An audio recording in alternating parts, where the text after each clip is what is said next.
Well, I'm recording this video just as I finished recording the previous one. I know you'll be seeing it separated by a few days, but I wanted to pick up where I left off last time, talking about the importance of relaxing our minds and even relaxing our brains. Now, in that video, I made the statement that the brain is a muscle, and actually the brain is an organ, but it functions very much like a muscle. That's what I was trying to say. And I thought, well, maybe I should redo the previous video. I thought, no, I'll just straighten it up on the next one. So I'm straightening that up now. The brain is not a muscle. It does have a tiny bit of muscle in it, but the brain is an organ, but it functions very much like a muscle. And the brain, this is one of the best things I ever heard about the brain, the human brain.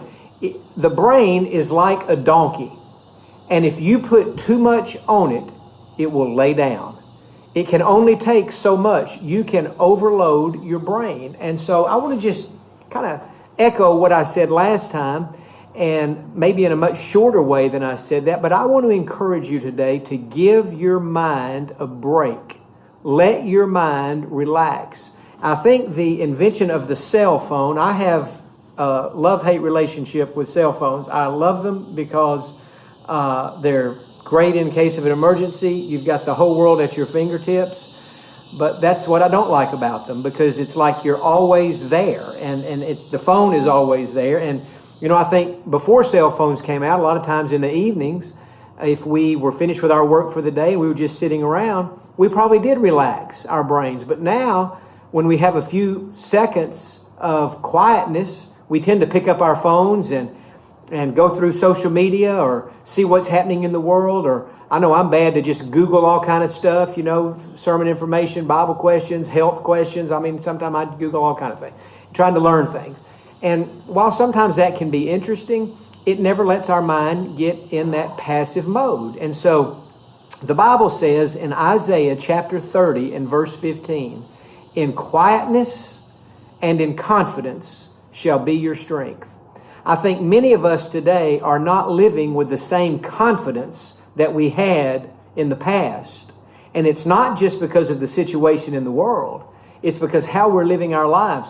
Many of us have lost our confidence. We've lost our courage because we have forfeited our quietness for the noise of our cell phones and for the noise of everything else that's going on in the world. It's not just our phones. It's our televisions. And it's not just that. It's the pace of life. We are going too fast. And I know when this coronavirus first happened, or first came to the United States and it shut everything down, and I just started thinking, God, what are you saying to me through all this? And the first thing I felt like God said to me was, this is a good time to just reassess your life and to try to slow things down.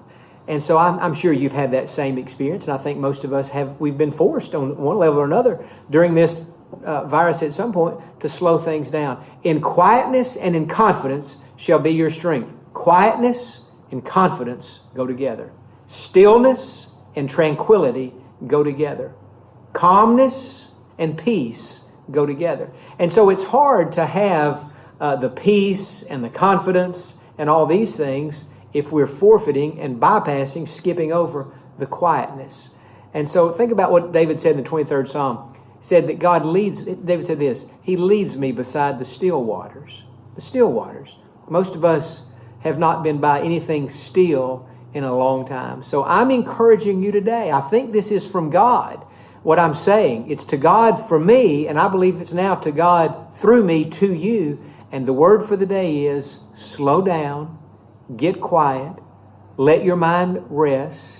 Don't make the same mistake with your mind that many sometimes would make if they're working a donkey. You put so much on that donkey that the donkey just lays down out there in the middle of the field or in the middle of the road. Don't do that to your mind. Let your mind rest. Let your mind meditate. Let your mind just think about God and think about your blessings and think about something you're praying for in the future, or just to imagine and to daydream even about what God might have planned for your life. In quietness and confidence shall be your strength. And so today, take some time being quiet, being still, and letting your mind rest. You'll be much better for it. Have a great day.